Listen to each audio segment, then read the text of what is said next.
ज्ञानतिमिरन्धस्य ज्ञानाञ्जनाशलाकया चक्षुरुन्मिलितं येन तस्मै श्रीगुरवे नमः। श्रीचैतन्यमनोभीष्टां स्थापितं येन भूतले स्वयं रूपकदा मह्यं ददाति स्वापदान्तिकं।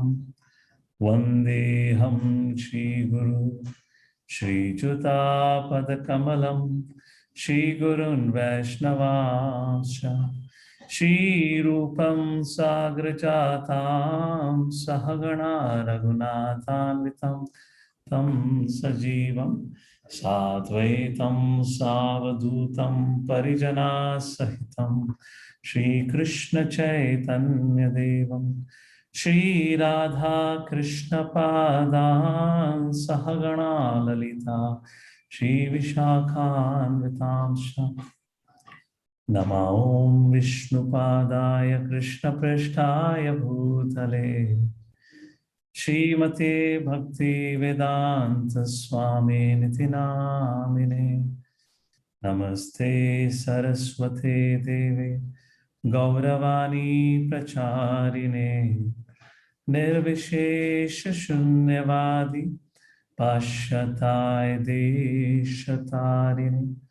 नमो महावदन्याय कृष्ण प्रेम पदायते कृष्णाय कृष्ण चैतन्य नामने गौतसे नमः। वंशकल्पातरुभ्यश्च कृपा सिन्धुभ्य एव च पतितानां पावनेभ्यो वैष्णवेभ्यो नमो नमः। हे कृष्णा करुणा सिंधु दीनबंधु जगत्पते गोपेश गोपिका कांत राधा कांत नमोस्तुते। तप्त कांचन गौरांगी राधे वृंदावनेश्वरी वृषभानुसुते देवी प्रणमामि हरिप्रिये। जय श्री कृष्ण चैतन्य प्रभु नित्यानंदा श्री अद्वैत गदाधर श्रीवासादि गौर भक्तवृंद। हरे Krishna Krishna Krishna Hare Hare Hare Ram Ram Ram Hare Hare.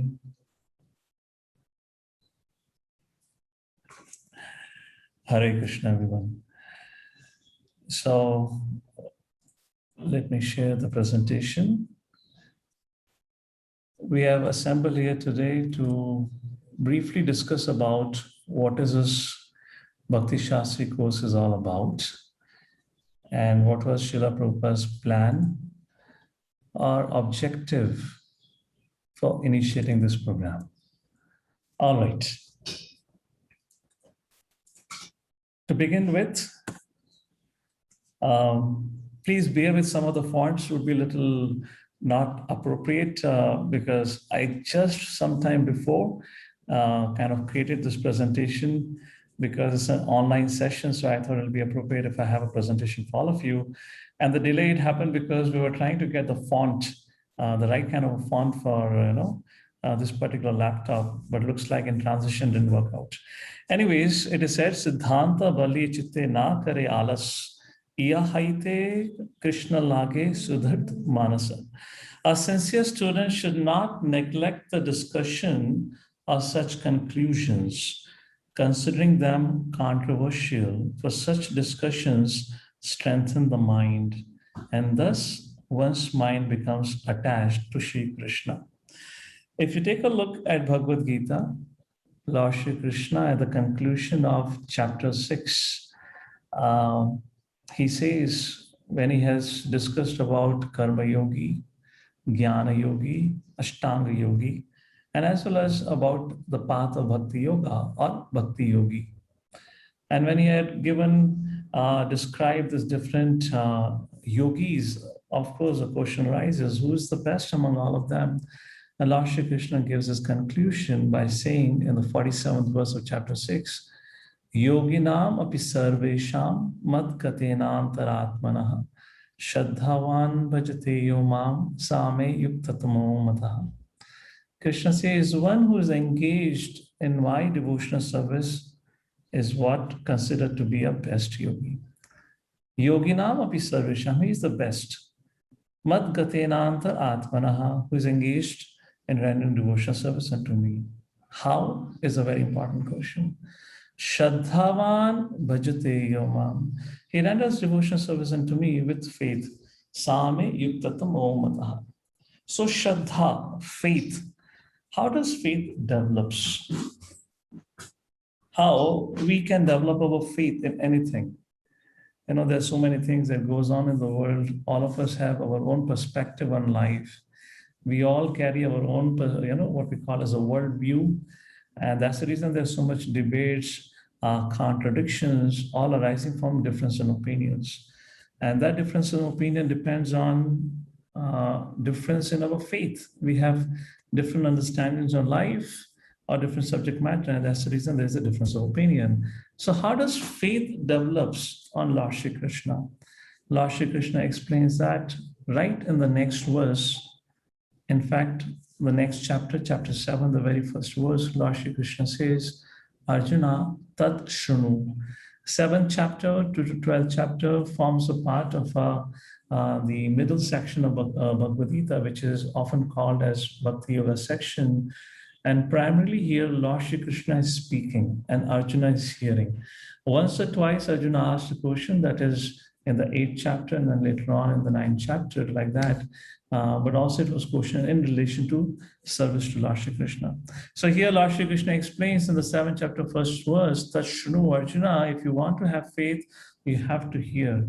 Hearing gives us knowledge and knowledge gives us faith. So from hearing comes knowledge, from knowledge comes faith. And that faith determines our lifestyle. That faith determines how we act, how we live our life, how we develop perspectives on our life or the values. And that further strengthens, about what we hear and how we cultivate knowledge. So it's a cycle which begins with the hearing. And hearing refers to hearing of scriptures and also of reading of scriptures. And that's the point being explained here. Thus, one's mind becomes attached to Shri Krishna, that a person does not, na kara alasa, although it's in today's day and time is difficult, often difficult, it's considered difficult to read, even Prabhupada books. If it is a novel, if it is a fiction story, it's generally easy to read. But to read, let's say, Bhagavad Gita, all 700 verses with purport, it's often difficult. Of course, I actually don't know many of you. I know only some of you here. So I'm not giving a comment for anyone. In general, it is experience. People find it too difficult to read philosophical content. That's the reason Srila Vyasadeva, in the first canto of Srimad Bhagavatam, it is explained why Srila Vyasadeva wrote Puranas, why he wrote Itihasas. So there it is mentioned, because in the age of Kali Yuga, people would be lazy. Prayena alpa ayush sabhya kalava asmin yuge janaha manda sumanda matabhagyahi upatrutaha. That is a qualification of Kali Yuga residents.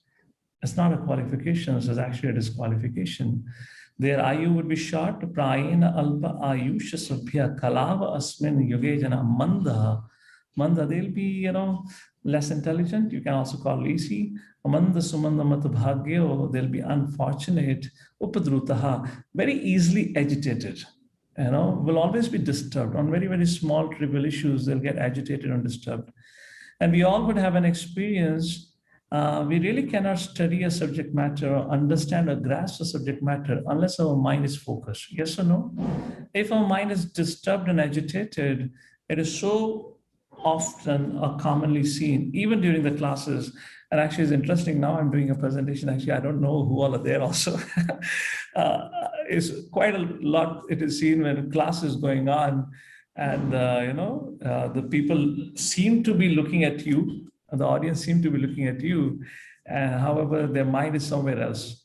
And suddenly a speaker cracks a joke, or just impromptu, some joke happens, and the audience burst into laughter.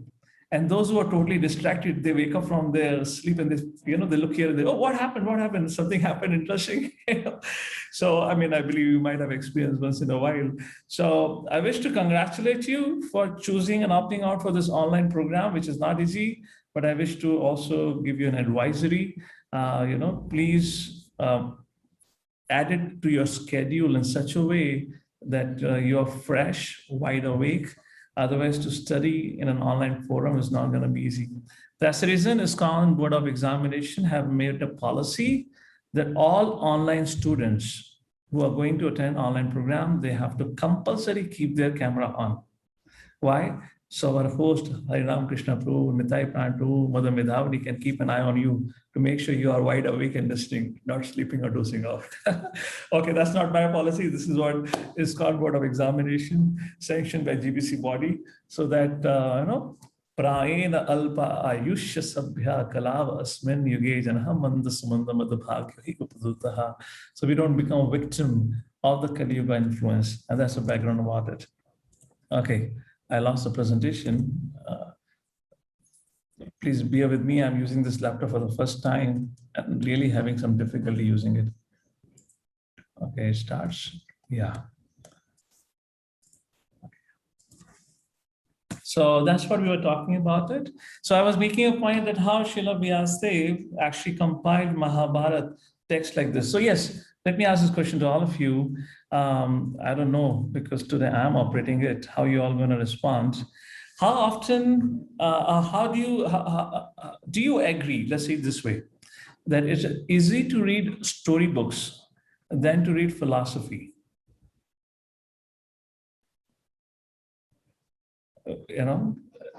I really can't see all of you. How do we work out? Any host, any ideas, suggestions? Because I don't have my team helping it out with this. So any of you, Mother Medhavani, Nitai Pran Prabhu, or, none of you can speak right now because you cannot. I can see the chat. Okay, next time, what I'll do? I'll pre-plan the session and we create a poll. So, that way I will get to see your responses quickly. So Vyasadeva ji compiled Mahabharata and text like that, so that people find it easy when there is a story. Even a philosophical point, if it has to, that message has to be conveyed well in today's day and time, it can only be covered with a story, where actually a story draws that message. And in a Gurukul system, this storytelling was actually meant for students, not for adults. In the days of the past, where adults' memory was so fine-tuned that they could grasp the philosophical point, but it is not like that today.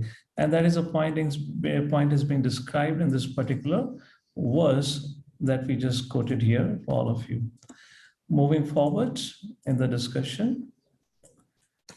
So a devotee, a sincere student should not shy away out of laziness from reading or attending to the discussions on philosophy. Why? Because it really helps the mind to become fixed in Krishna consciousness. Srila Prabhupada's letter. Harinam Krishna Prabhu, can you make co-host Nitai Pran Prabhu and also Mother Medhavani? So, or else you can allow everyone to unmute so we can ask our audience to read out. So I don't have to read. So there'll be a little interaction. For the timing, if you want, you can read this quotation from Srila Prabhupada here, which is at the bottom of the presentation here. So in the letter to Bahurupa,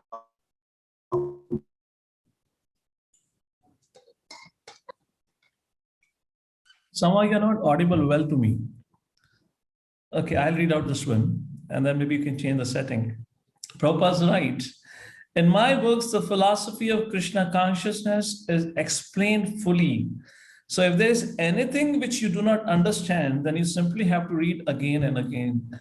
By reading daily, the knowledge will be revealed to you, and by this process, your spiritual life will develop. Letter to Bahurupa. Let me give you a quick example. How many of you here have read complete Bhagavad Gita from front page to the last page? Not translations, huh? All the purports also, including 700. Okay, great.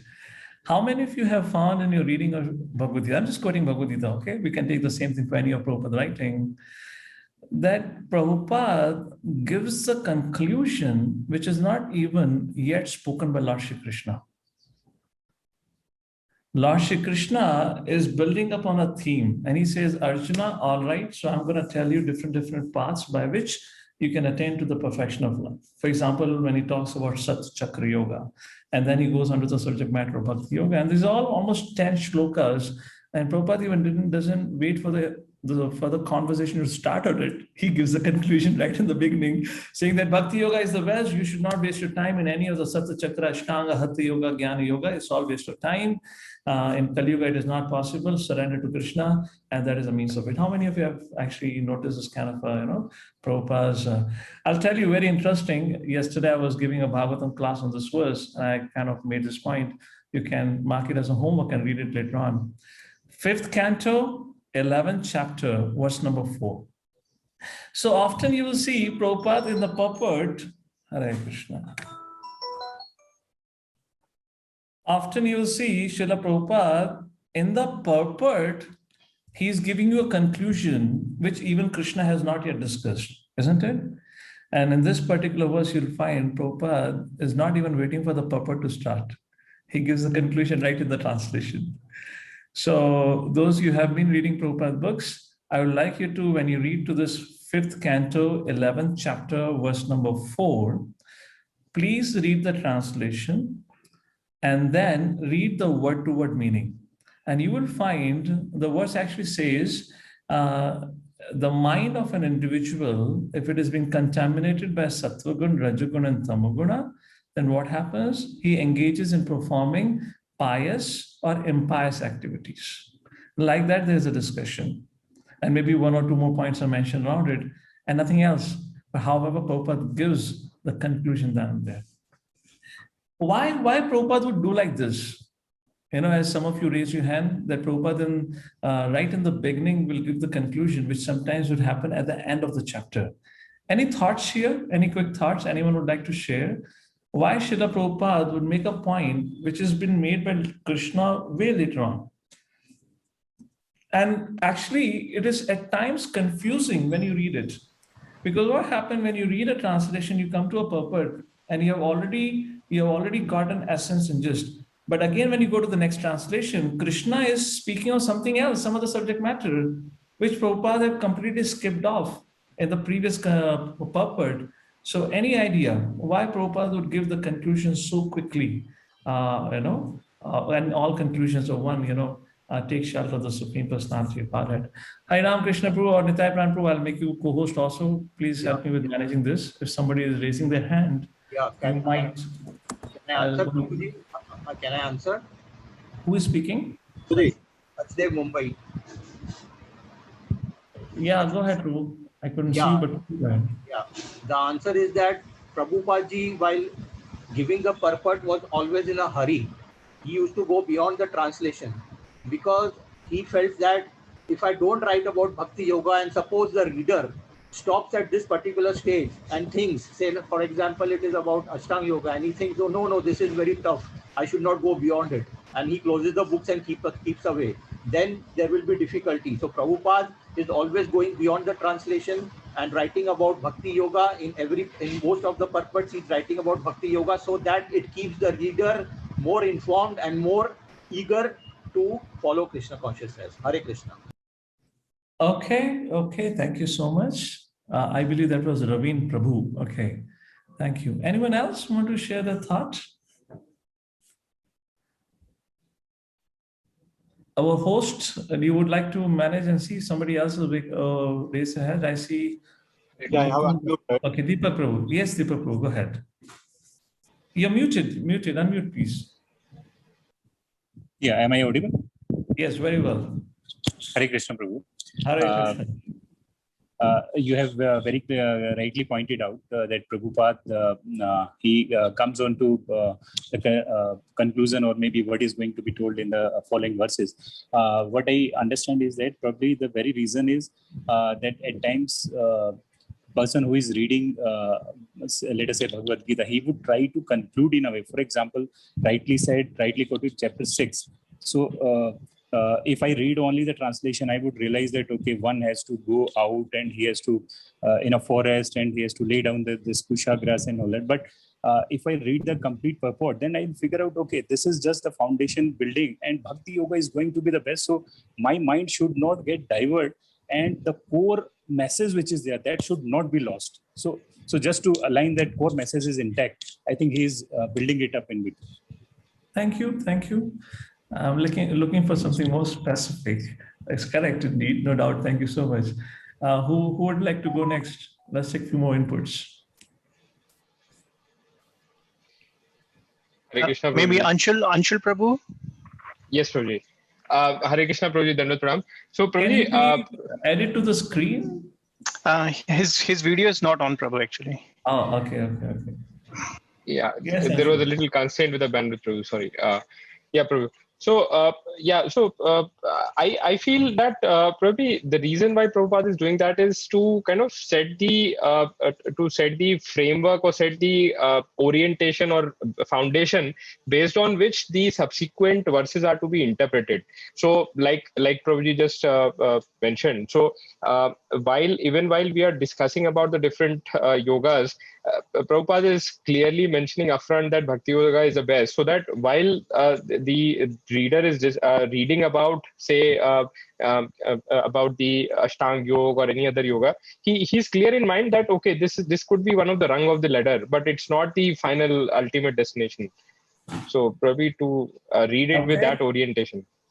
Great, thank you. One or two more inputs. Bhagavati Karuna Mataji, would you like to? Yeah, Hare Krishna, Dandavat Pranam. I think Prabhupada wants everyone to immediately come in. Devotees. Am I audible?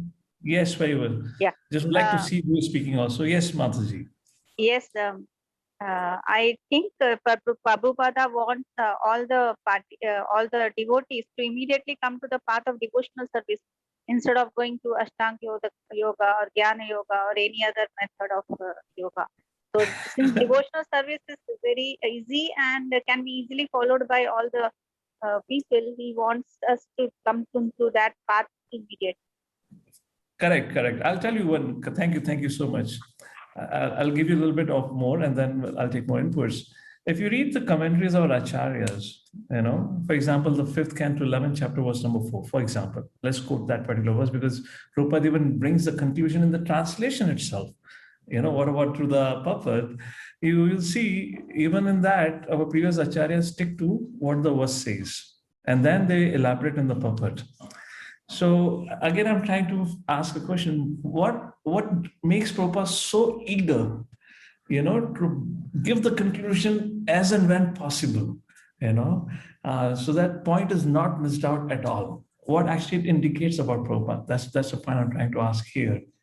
Let's take one or two more inputs, and I'll give you my thought on it, and then we'll see if it makes sense or not. Harish Prabhu. Can the devotee be added on the screen? Yes, Haribol Prabhuji. So what my understanding about this is, Prabhupada thinks that instant gratification is the way forward for all Kali Yuga. So the moment you get that gratification, and then probably you feel happy and then go ahead. So he doesn't want to, delay the process. He wants to have that instant gratification right away. Okay, great. One last attempt. I see Shrisha Gopal Prabhu. Excuse me for if I incorrectly pronounce your name, Prabhu. Yeah, Prabhu, it's right. Shrisha Gopal Das here. Okay, I couldn't see your. Oh, sorry, you got muted for a second. Yes, please go ahead. Unmute yourself. Can you hear me, Prabhu, now? Yes, very well. Thank you, Prabhu. Prabhu, actually, I felt two reasons. One is that Prabhupada don't want the reader to get diverted in any case. So he want to pull them back to the main Correct. One thing. Other thing, as you said, prayana alpayu. So we have very less time. So why to waste time in other things? This was my understanding. Okay, thank you. Thank Hare you. Krishna. Thank you so much for all of your wonderful responses. Okay, here is my thought onto it. Okay. One thing, as Shri Gopal Prabhu was saying, in modern age, everyone suffers from a no time syndrome. You know, they say, I have no time, I have no time. So let's not spend time on anything. Let's bring the conclusion, because a lot of chances the person may not reach up to the 18th chapter, Sarva Dharman Parityaja. So Prabhupada says right in the beginning, give up everything and surrender. That's the first aspect of it. Second aspect, which is far greater than that, is the deep and deep spirit of Srila Prabhupada's compassion. And I'll give you an example for it. And then I'll tell you why Prabhupada actually would not want to waste any moment, any time to, you know, delay the subject matter, give it right in there, then and there. For an example, back in 1970s, this is somewhere around 1974, 75, Srila Prabhupada was the newly acquired temple or whatever, acquired temple or a temporary temple in Delhi. Srila Prabhupada was there. And a very old man, almost 65 plus years of age, old man came to meet Srila Prabhupada. He had heard about Srila Prabhupada. He had got some Back to Garden magazine and he was really inspired and he wanted to take initiation from Srila Prabhupada. He came, he was brought to the temple president at that point of time. Temple president met this old man. This old man was an Indian gentleman. And he said, he expressed that he would like to meet Prabhupada and take initiation. The temple president said, well, the policy is you have to serve for 6 months. And then if we see you steady in your devotional life, then your name can be recommended. And what service? You start with grooming the temple hall. Now he's a 65-year-old man, a 25 or 30-year-old man is giving that kind of an instruction to him. Fine. But because this old man had a knee problem, because of which he could not bend. Now, if he cannot bend, how would you clean? It's impossible. So he found it very, very difficult to do the service. And if he cannot do the service, his name cannot be recommended for initiation. He became heartbroken. He was becoming totally hopeless. So one day he came to the temple. He tried cleaning, but he couldn't clean. He went and sat at the corner of the temple hall and began to cry. Oh, what will I do? How would I meet? I have been put into this condition to render devotional service, but I'm not able to do it. At that point of time, Atma Tattva Prabhu, one of the Prabhupada disciples, walked into the temple hall and they both got to meet. And Atma Tattva Prabhu inquired from him, what happened? He said, I want to take initiation from Prabhupada. I'm so inspired. I want to dedicate my life. So Atma Tattva Prabhu says, what's the problem in it? Prabhupada would be happy. He said, but I have been told by temple president that unless I perform devotional service steadily for the next 6 months, I will not be given initiation. But I'm an old man. I cannot bend down and clean the temple floor because my knees pain. I have a problem in my knees. What do I do? Atma Tattva Prabhu said, no problem. I will introduce you to Srila Prabhupada. Please come back in the evening. And he told him somewhere 6:30 or 7 o'clock to come and meet him. And this gentleman came. Atma Tattva Prabhu brought him to meet Srila Prabhupada. Now this man who had been hankering, longing to meet Srila Prabhupada for the first time in his life, come face to face to Srila Prabhupada, all alone in the room. There's nobody in the room, Srila Prabhupada, this old man and Atma Tattva Prabhu. And he's so emotional at this point of time, he couldn't believe what to say. And Atma Tattva Prabhu said, Prabhupada, this is so-and-so man, and he wanted to meet with you. So I have brought him to meet you. Prabhupada looked at him, he said, yes. So what can I do for you? So he said, Prabhupada, I want to chant Hare Krishna. Prabhupada said, oh, very nice. Do you know how to chant Hare Krishna? The man said, Prabhupada, yes, I read about Mahamantra in your Back to Garden magazine. Prabhupada said, okay, very nice. So do you have beads to chant on? The man said, yes, Prabhupada, I have the beads. Prabhupada said, can I see your beads? And then this man took out his beads along with the bead bag. Prabhupada said, oh, really? Now, do you know how to chant on the beads? This man said, Prabhupada, I know little. Prabhupada said, no problem. Give me your bead. I will teach you how to chant on the beads. Prabhupada took the beads from the hand of this old man, put his hand inside the bead bag of this man, and he started. Hare Krishna, Krishna Krishna, Hare Hare, Hare Rama, Rama Rama, Hare Hare. He went on and chanted 108 times, complete Mahamantra. And then he took out his hand, handed over the bead. Atma Tattva really fainted. He said, oh no. And now, and all of you, those who are initiated, you understand what it means actually, right? This is the process of giving Harinam Diksha. This is what Harinam Diksha means. You chant on the beads of the disciple and then give the beads.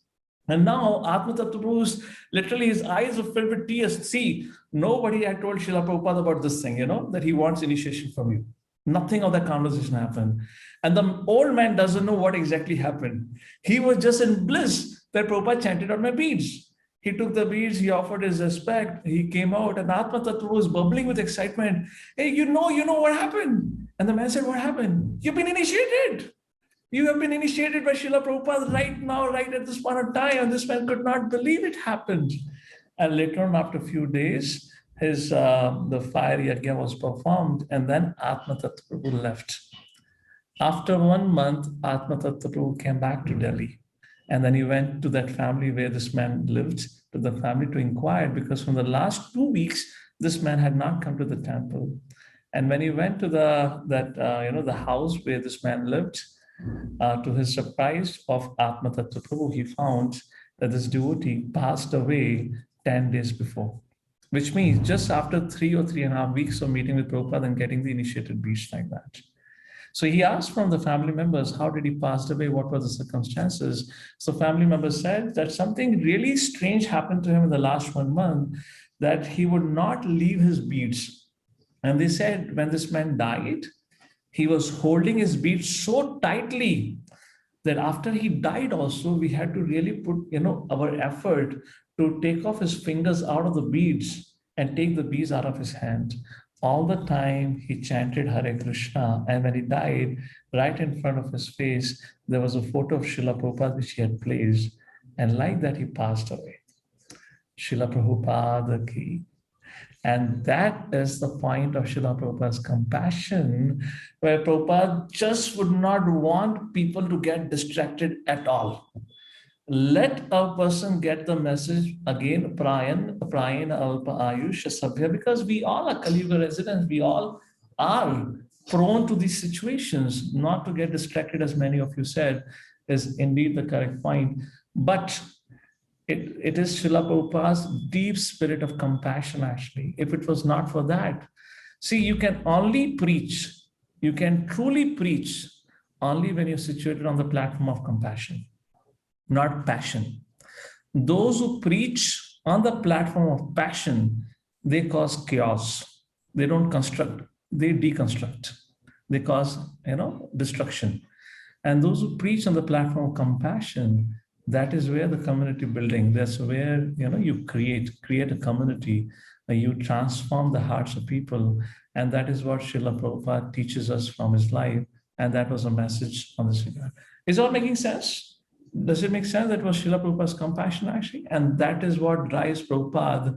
Whenever I'm given opportunity, Prabhupada will bring to the point. He kind of obliterates the idea of, pious activities even.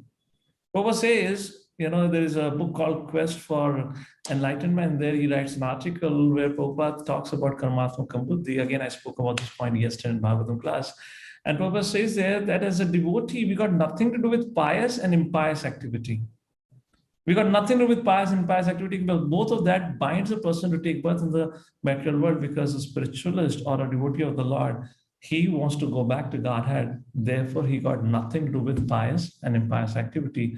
His only goal is service to Lord Shri Krishna. So that was the point here that I wanted to make. All right, so we'll be quick now, just to begin with. So we're kind of giving this introduction to this. So let's move forward. Srila Prabhupada on Bhakti, Shastri, and systematic study. So I'm going to show you some slides now where we'll have quotations from Srila Prabhupada writings, different from places where Prabhupada talks about Bhakti Shastri study and also systematic study. So I will request our host and all the audience, all the students, if anyone wants to read, they can raise their hand, or you can manage can be allowed to read it. So somebody would like to read what Prabhupada says here? Can I read? Yes, please. I wish to encourage all my disciples to very carefully learn this philosophy. In January of 1970, we will be holding an examination among all of our students on this book, and those who will pass shall be awarded with the title of Bhakti Shastri. With these examinations, I wish to encourage all of my disciples to very carefully learn this philosophy of Krishna consciousness, because there is so many preachers who will be required to bring this message to all of the corners of the earth. Letter to Mahapurusha, Los Angeles, 7th February 1969. So you might have heard of this very famous statement from Prabhupada, where Prabhupada said, the devotee should learn my books, or at least Bhagavad Gita, as the lawyer knows the law books. If anyone asks you anything, you should be able to quote from scripture. There's very beautiful purport in 10th chapter of Bhagavad Gita to verse number 7, if I'm correct. I'm just trying to take out my copy of Bhagavad Gita, which, okay, anyways, it's a little behind the system, will get disturbed. So please mark as a homework for yourself, 10th chapter, verse number 7, very beautiful purport, where Prabhupada writes, everyone says God is great. Unfortunately, nobody knows how great God is. And how do we know the greatness of God? Only when we hear about him from those who know the greatness of the God. Atma Tattvam or Tattva Jigyasa, Tattva Jnana.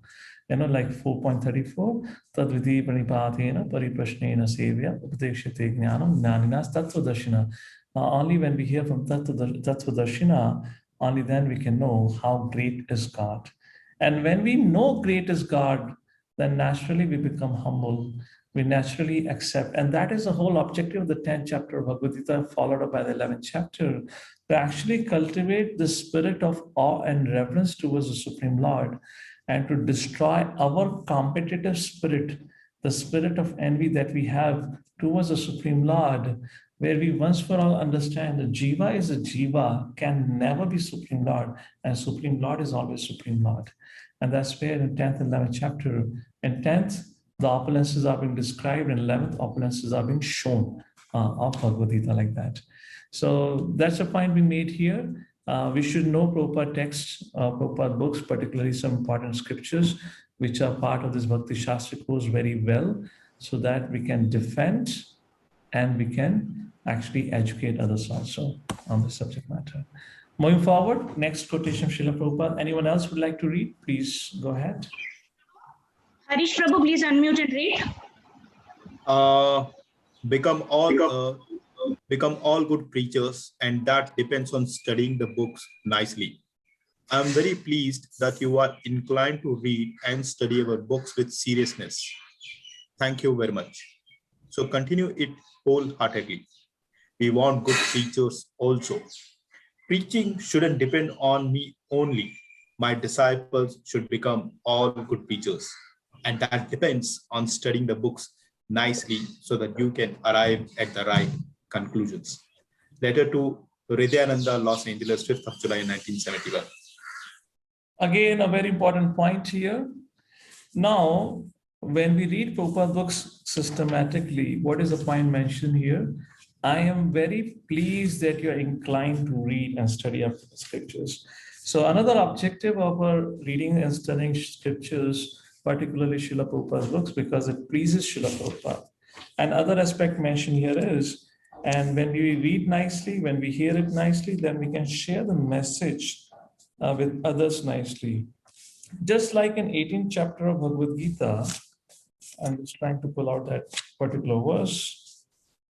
18th chapter, verse number 69, Krishna says, Nacha tasman manushyeshu kashin me priyakritamaha bhavitva nacha me tasman anye priyataro bhuvi. Krishna says, Arjuna, there is no servant in this world more dear to me than he, nor will there ever be one more dear. Who is he talking about? That is being explained in the previous verse. Ya idam paramam guhyam mat bhakteshu vidhashati bhaktim mai parang kritva mame vashyati asamshaya. 68th verse of 18th chapter. For one who explains the supreme secret to the devotees, pure devotional service is guaranteed. And at the end, he will come back to me. So why preach? Not only study, but we also share the message. We can only share the message when we know the message. And to know the message, we need to study, we need to hear. And why we do so? Because it pleases Srila Prabhupada, it pleases Lord Shri Krishna, and that awards us access to our eternal abode and also to the eternal association of Srila Prabhupada and devotees and Supreme Personality of Godhead. That is the objective of study. The objective of Bhakti Shastri study is not at all to get a Bhakti Shastri certificate so I can give it to my Guru Maharaj and get second initiation. Fine, all right, accepted. Somebody may have the need for it, but that should not be the priority. We should study it because it pleases Srila Prabhupada, and he had definitely given us life and soul for writing out these books. Let's proceed ahead. Somebody else can read now. Santosh Prabhu. Srila Prabhupada on Bhakti Shastri and systematic study. We need so many preachers who are soundly versed in the scriptures. I am glad to see how nicely you are reading my books. Please continue to do this. We need so many preachers who are soundly versed in the scripture to convince the world to take to Krishna consciousness. Letter to Vrindavan Chandra, Bombay, 9th November 1970. So same sentiments are being repeated here again, where it's pleasing to Prabhupada, and it actually helps in enlightening the hearts of others who are ignorant to spiritual science. Next quotation again, somebody else? Taruni Gopika Mataji. I will never die. I live in my books. The day after Prabhupada arrived, a press conference was held with all the major newspapers and television stations represented. Sitting under the glare of TV lights in the large Berkeley temple room, Prabhupada was faced with the question, what will happen to the movement when you die? His answer came back immediately, I will never die. All the guests and devotees cheered, and Prabhupada continued, I live in my books. Summer sessions with Srila Prabhupada, Back to Godhead magazine, 1010 for 1975. This is something very, very profound statement here, actually. I like to quote one example, which Tamal Krishna Maharaj explains, that Srila Prabhupada sometimes, just to let you know how much effort Srila Prabhupada had to put to, translate the books. It is described by Srila Tamal Krishna Maharaj. Sometimes for 1 or 2 days straight, Prabhupada would not write even a single line. So once in such an incident, Tamal Krishna Maharaj was there next to Prabhupada, and he asked Prabhupada, what's happening? You have not written anything for the last literally 2 days. Is there anything that we can assist you with? Prabhupada said, I am not getting or finding the right word to translate this particular Sanskrit into English. I'm looking for the right word. Something very interesting, can you imagine? For every single word, Prabhupada had put his heart out to see what is the best translation. Or if in case any one of you have any idea of Sanskrit language, you know that Sanskrit language is vast, super vast, and plus is highly contextual. According to the context, the meaning can change. For example, I'll give you a very simple example, which you can at least understand what I'm trying to say here. The word Atma. The word Atma, according to Sanskrit dictionary, have 3 meanings, and could definitely have more meanings, but at least 3 meanings are there. One, it is soul, which we all know of. Second meaning is mind, and third meaning is also body. Now, this only a person who has heard the message himself very properly only can do the service of translating it properly, because as I said, Sanskrit is highly contextual language. Only very mature person, deeply rooted in the message, can convey the message. And that's the reason Prabhupada would sometimes take so many days to just even translate a single verse. That's the point is made here. I will never die. I will live in my books. At another place, Janmashtami at New Vrindavan was being celebrated. And not only that occasion, others occasion also, Prabhupada would love hearing to Krishna book. So one of Prabhupada's disciples asked, Prabhupada, you are the first author probably who like to hear his own books. Does anyone know what Prabhupada replied to this? You're the one of the rare authors who like to hear own books. And Prabhupada gave a very nice answer. Anyone here who knows what was Prabhupada's answer? Can I try, Prabhuji? Yeah, we'll come to the host, but before that, any of the participants? All right. Mother Leela Nandini. Please unmute. Hare Krishna, Dandat Pranam. Danvats.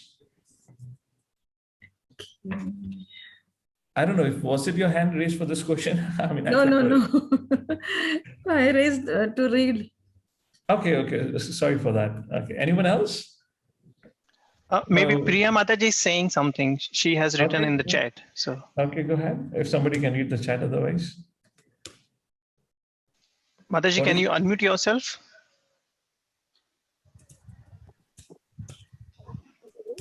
I remember reading this, like Srila Prabhupada said that I don't write my books myself, but Krishna sitting in my heart, he is writing all the books. So even I want to read what Krishna has written in the books. Like that. Yeah, these are not my realizations. I am just repeating verbatim what Krishna is dictating to me.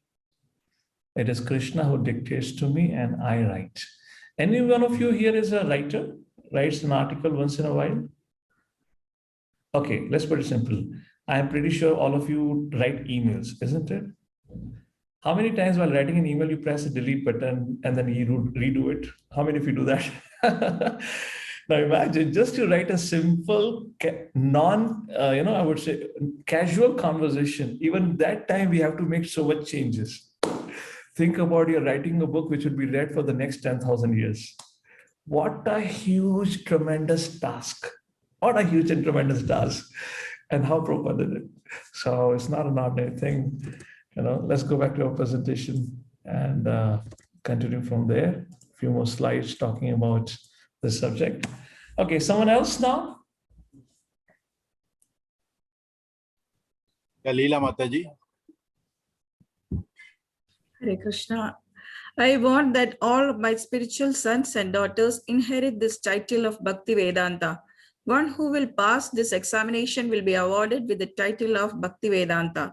I want that all of my spiritual sons and daughters will inherit this title of Bhakti Vedanta so that the family transcendental diploma will continue through the generations. That is my program. So we should not simply publish these books for reading by outsiders, but our students must be well versed in all of our books so that we can be prepared to defeat all opposing parties in the matter of self-realization. Letter to Hamsaduta, Los Angeles, 3rd January 1969. I'll just make a little tweak addition to what Prabhupada says to the second line. I want that all of my spiritual sons and daughters, and also along with grandsons and granddaughters and great-grandsons and great-granddaughters, including all of us. Actually, of course, Srila Prabhupada means that. Prabhupada wanted all of us to get this degree, which at least gives us at least Prabhupada's followers, students, or the sons and the grandsons and the daughters and the granddaughters at least have read Prabhupada books. As it is said, familiarity breeds contempt. Or Hindi mein, there is a kahawat, Ghar ki dal murgi barabar. I'm sorry if I made it wrong. Something like that. There's a kahawat in Hindi, which actually means the message is, generally we don't take our own things very seriously. Our people, we don't take our people seriously or their things seriously. We take some, when somebody else speak, who is unknown to us, we take their message often seriously. That's what Prabhupada is saying here. We should take this seriously, study it, and that is what will be pleasing to Prabhupada. We all should get this Bhakti Shastri kind of a certificate. And here's one of the last quotations here on the subject. Somebody else, please. Oh, one second. Here. Hare Krishna, Prabhu Dandavat Pranam. Srila Prabhupada on Bhakti Shastri and systematic study. I want that all of my spiritual sons and daughters inherit this title of Bhakti Vedanta, one who will pass this I'm examination. sorry, looks like this is repeated. As I said, I just hurriedly prepared the PPT before the session. So this is the last quotation. Please go ahead. Continue, Mataji, reading this. Yeah. Srila Prabhupada on Bhakti Shastri and systematic study. Bhakti Shastri from ISKCON. When mentioning your qualifications, you can also mention that you are a Bhakti Shastri from ISKCON. Letter to Swarupa, Mauritius, 24th October 1975. Do you get the idea what Prabhupada is trying to say? Like, I mean, not just to quote an example, I'm just saying, when we are sometimes invited to a public program in some colleges back in India, so they would always include my material qualification, let's say MS from Ohio State University. And the idea is very simple. The idea is the audience would be attentive when they find the speaker is materially qualified. That's the idea. And that's the reason devotees would actually, introduce the speaker in this way. Now, what Prabhupada wanted, all right, you have your material qualification, but you should also be announced along with your spiritual qualification. It's not a spiritual qualification that way, but Prabhupada really wanted there should be a spiritual college or a college which gives spiritual education, and people sign their name, like they sign their name with the PhD from such and such college. They should also sign their name. Bhakti Shastri from ISKCON, Bhakti Vaibhav from ISKCON, Bhakti Vedanta, and then Bhakti Sarvabhauma, like that. That was what Srila Prabhupada intended and had a desire. So to move forward, what is Shastric study? Let me see if I have here. Srila Prabhupada himself presented an outline for the study of scripture as demonstrated by the following excerpt from one of his letters. Somebody else please read out. Letter written to Sarup Damodar Prabhu, Sarup Damodar Maharaj later on. Hare Krishna. Maybe Satya Mataji, you want to? Yes, Prabhu. Hare Krishna. What is Shastric study? Srila Prabhupada himself presented an outline for the study of scripture as demonstrated by the following excerpt from one of his letters. Bombay, 10th January 1976. My dear Swarupa Damodara, please accept my blessings. I beg to thank you for your letter dated December 26, 1975, and I have noted the contents carefully. Your plan to have the Bhaktivedanta Summer Institute in one of our farms is a very good idea. Brahmana means Pandita. Therefore, I am suggesting examinations. Bhakti Shastri for all Brahmanas based on Bhagavad Gita, Shri Isopanisad, Nectar of Devotion, Nectar of Instruction, and all the small paperbacks. Bhakti Vaibhava, the above plus first 6 cantos of Srimad Bhagavatam. Bhakti Vedanta, the above plus cantos 7 to 12 of Srimad Bhagavatam.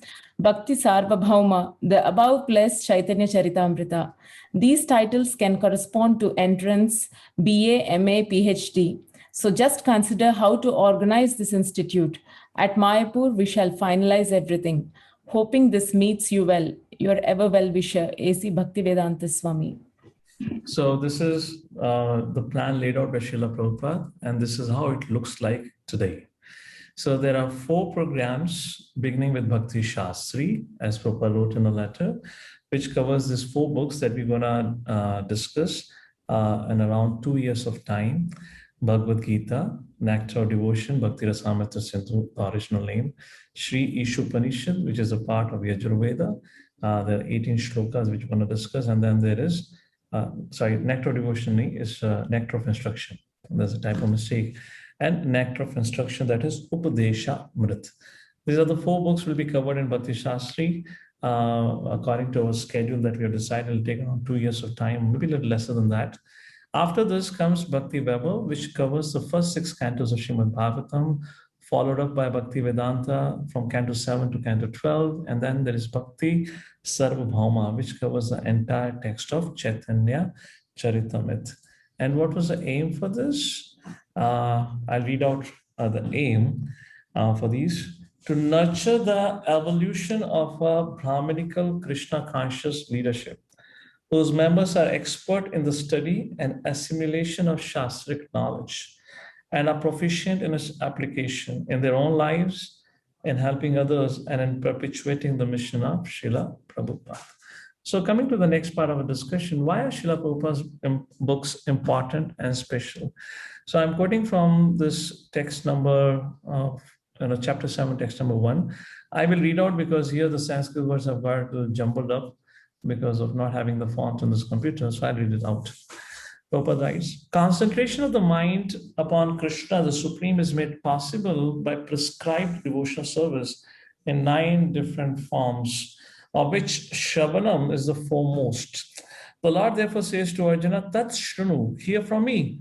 No one can be greater authority than Krishna, and therefore by hearing from him, one receives the greatest opportunity to become a perfectly Krishna conscious person. One has therefore to learn from Krishna directly or from a pure devotee of Krishna, and not from a non-devotee upstart, puffed up with academic education. This is one point which will be repeated again and again in Prabhupada's books, Prabhupada's lectures and conversation, where Prabhupada would emphasize, if you want to study and hear, please hear it from a devotee. Maybe he's not materially much qualified, but if he had heard it from a bona fide guru, then he's spiritually far much more qualified, even from those who do PhD in Vedic scriptures or Bhakti Shastras, but have no character. Prabhupada writes further, in the Srimad Bhagavatam, this process of understanding Krishna, the absolute truth, is described in the 2nd chapter of 1st canto as follows. So what is being described here in this chapter is actually are the stages of progress. Prahlad Maharaj talks about the 9 limbs, Shavanam, Kirtanam, Vishnu, Smaranam, Pada Sevanam, Archanam, Vandanam, Dasyam, Sakya, Atma, Nivedanam. These are 9 limbs of bhakti. And in the 2nd chapter, there are stages, stage 1, stage 2, stage 3, which has been described. And Prabhupada is quoting a part of it here.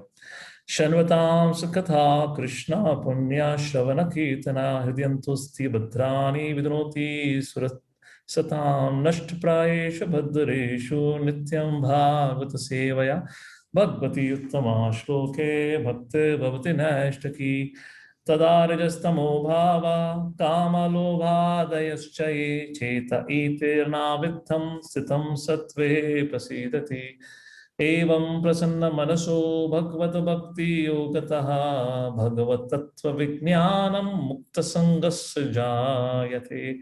And follows up is a translation which Prabhupada quotes in the purport. To hear about Krishna from Vedic literatures or to hear from him directly through the Bhagavad Gita is itself righteous activity. And for one who hears about Krishna, Lord Krishna, who is dwelling in everyone's heart, acts as best wishing friend and purifies the devotee who constantly engages in hearing of him. In this way, a devotee naturally develops his dormant transcendental knowledge. As he hears more about Krishna from the Bhagavatam and from the devotees, he becomes fixed in the devotional service of the Lord. Remember, this is how we open our discussion today. As you hear, you become fixed in your devotional service. By development of devotional service, one becomes freed. So what happens when one becomes fixed in devotional service? Then tadarajas tamo bhava kama lobha dayaschaye cheta ete anavitam sitam satve prasidati. Then he becomes firmly fixed in mode of goodness, because of which the influences of mode of passion and ignorance goes away. And as a result, he becomes determined in his devotional life. When these impurities are wiped away, the candidate remains steady and becomes enlivened by pure devotional service and understands the science of God perfectly. Thus, Bhakti Yoga severs the hard knot of material affection, enables one to come at once to the stage of asamshayam samagram, understanding the supreme absolute truth, personality of Godhead. And it all begins with what? It all begins with Shravanam. It all begins with hearing about Lord Shri Krishna, hearing of the scriptures. Moving ahead. Therefore, only by hearing from Krishna or from his devotees in Krishna consciousness can one understand the science of Krishna. Quoting a part of the 7.2 purport also, Complete knowledge includes knowledge of the phenomenal world, the spirit behind it, and the source of both of them. Aham bija pratah pitaha. This is transcendental knowledge. The Lords want to explain the above-mentioned system of knowledge because Arjuna is Krishna's confidential devotee and friend. He does not envy Krishna. In the beginning, the 4th chapter, this explanation was given by the Lord, and it is again confirmed here. Complete knowledge can be achieved only by the devotee of the Lord in disciplic succession directly from the Lord. So I'm quoting these things for a reason. Like there is a criteria put for an admission in this Bhakti Shastri program, which I believe all of you are familiar with. And the criteria is a person should be chanting 16 rounds, at least for a year, following 4 regulative principles. So some of you might have wondered, why, what is the need of this kind of rules and regulations? You know, if I want to read, want to hear, can I be just admitted? Actually, our ability to grasp the subject matter depends on the purity of our consciousness. And the purity of our consciousness depends on our sincere practice of devotional life. Of course, if you have been practicing for 3-4 months, it's totally fine. But to create a benchmark, to create a standard and to define some criteria, you have to take, whenever, if you are a manager, if you are into policy making, you consider pros and cons of all. I'm giving this explanation because I got so many emails and messages about why this criteria is there and so forth. So I just want to bring it everyone on the same platform, that the authorities above, they have put their mind and heart for our benefit. And they did this calculation so that people who study actually gets the benefit. See, understand, those who have made a good amount of spiritual progress, they will remain steady all throughout the course for the next 2 years because they will maintain their enthusiasm. But those who might have just got, newly found enthusiasm in bhakti, but have not yet become steady in their devotional activities on day-to-day life, it's quite possible they may lose enthusiasm to study, after a few months, because life at times becomes hectic. That's it in the side. Let's have a 1 year kind of a tenure for chanting 16 rounds and following 4 regulative principles. And that is the point being briefly described here right now. Just 1 quick second, let me start the presentation again. By the way, I've been speaking all this while. If anyone has any question at any point of time, hands forward, please raise your hand or maybe just ping a message, and I will request our co-hosts, you can allow the devotee to speak up or express his question. So moving forward, therefore one should be intelligent enough to know the source of all knowledge, who is the cause of all causes and the only object for meditation in all types of yoga practice. When the cause of all causes becomes known, then everything knowable becomes known and nothing remains unknown like that. So these are some of the things which all of you can read it at your leisure.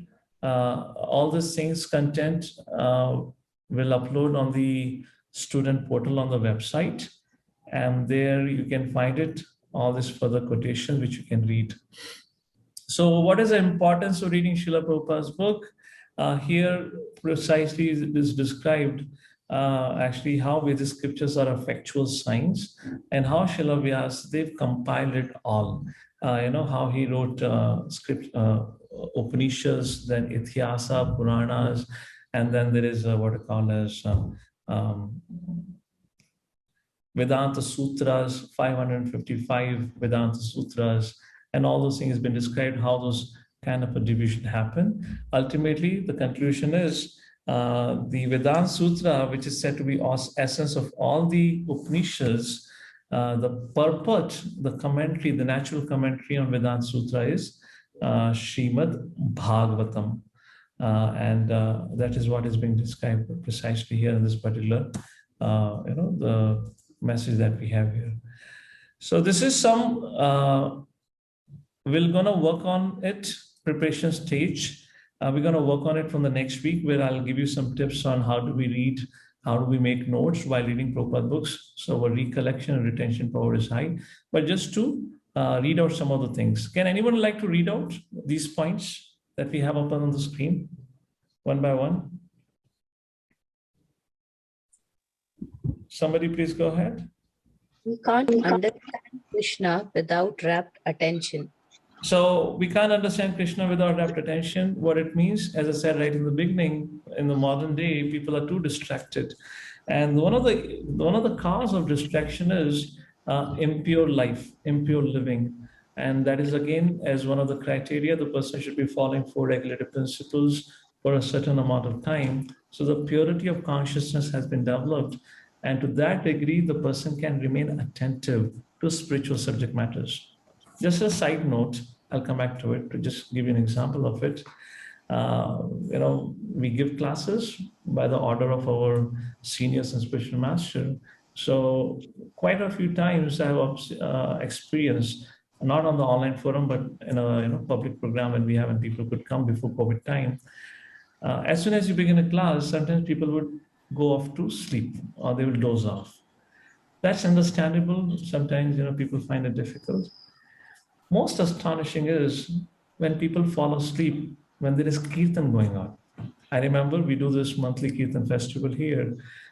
And one of the kirtan festival, one of the manager coming from TCS here, he came and then attended the program. And just after 15 minutes, the kirtan started, he went off to sleep. So class mein sona samajh aata hai. In kirtan, if you're sleeping, then it even creates doubt on yourself. What's going on? What am I singing? The person slept off in kirtan. And I changed melody. I went to slow, to medium, and fast. And that fellow was completely in samadhi.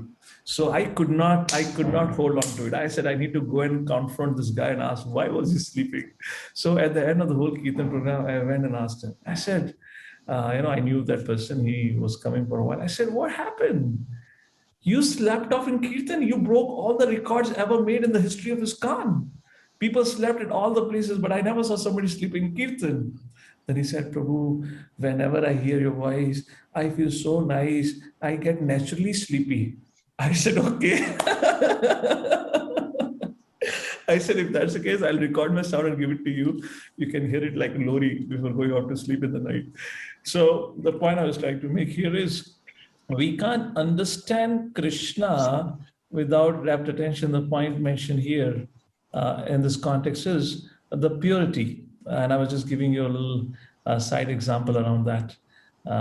Purity of mind is needed for attention. Please go ahead with the next. Okay, I'll read it out. Hearing is a service. We have already discussed in our previous quotations. Together, that's another very interesting thing. To come together to read and hear actually empowers us. How many of you agree? To come together and hear and read actually empowers us, keeps us more focused and attentive rather than to read by ourselves. And that is again another objective that Prabhupada had, to bring all of us together to read Prabhupada books through this kind of a systematic courses. So this is what we're going to do here. Next, prayers. I believe I have a prayer here. We must cultivate the mood before starting to read. I'll just quote a verse for it. Shri Chaitanya Prabhum Vande Yat Padashraya Viryataha Sangranati Akaragrata Akya Siddhanta Sanmanim.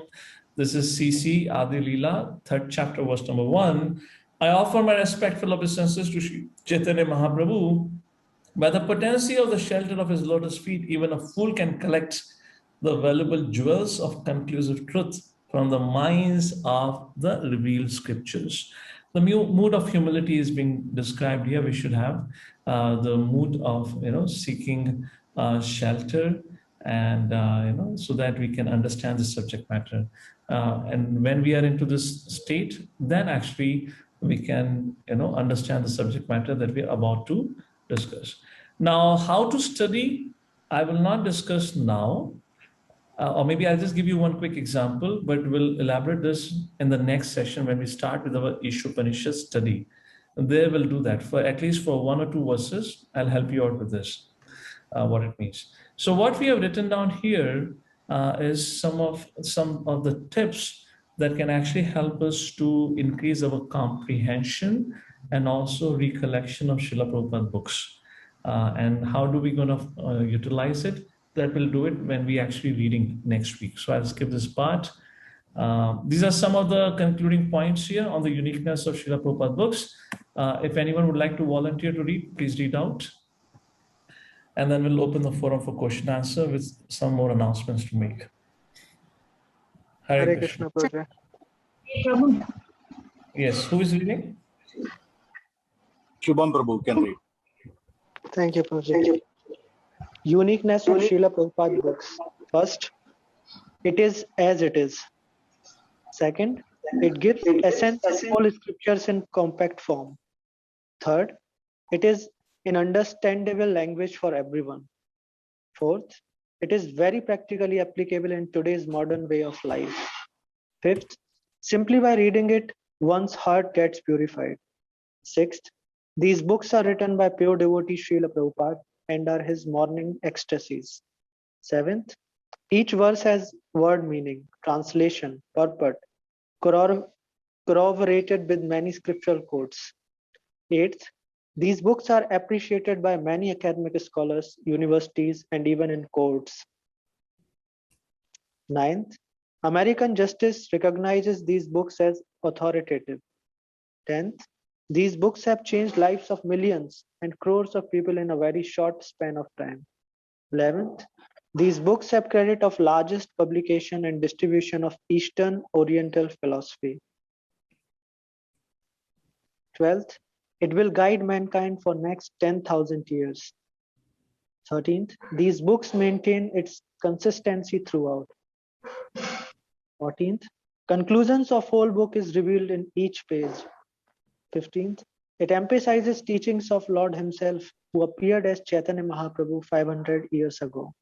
16th, it carries the solution for all our problems, queries. 17th, these are not Srila Prabhupada words, but words of Krishna through Srila Prabhupada. 18th, these books give eternal wisdom which will never change, never die. 19th, one book can change the lives of many, acts like a time bomb. 20th, it is actually the food for the soul. 21, Srila Prabhupada spent a lot of thinking for each word in these books to help mankind. 22, these books are written not with the attitude of business or sense gratification, but only to help the humanity at large. And we can quote many examples for each of these points mentioned here. But considering the time, we're not going to details, but all of you, once again, I request you to please go through the PPT, maybe by today evening or by tomorrow. This PPT and few other documents will be uploaded on the website for you all to refer. And you can meditate on this subject matter. With that, we come to the conclusion of our presentation, where we want to just give you a brief orientation about what we're about to get into it. We're about to start a Bhakti Shastri course, where we're going to study Bhagavad Gita, Sri Isopanisad, Upadeshamrit, and Bhakti Rasamrit, Sindhu, like that.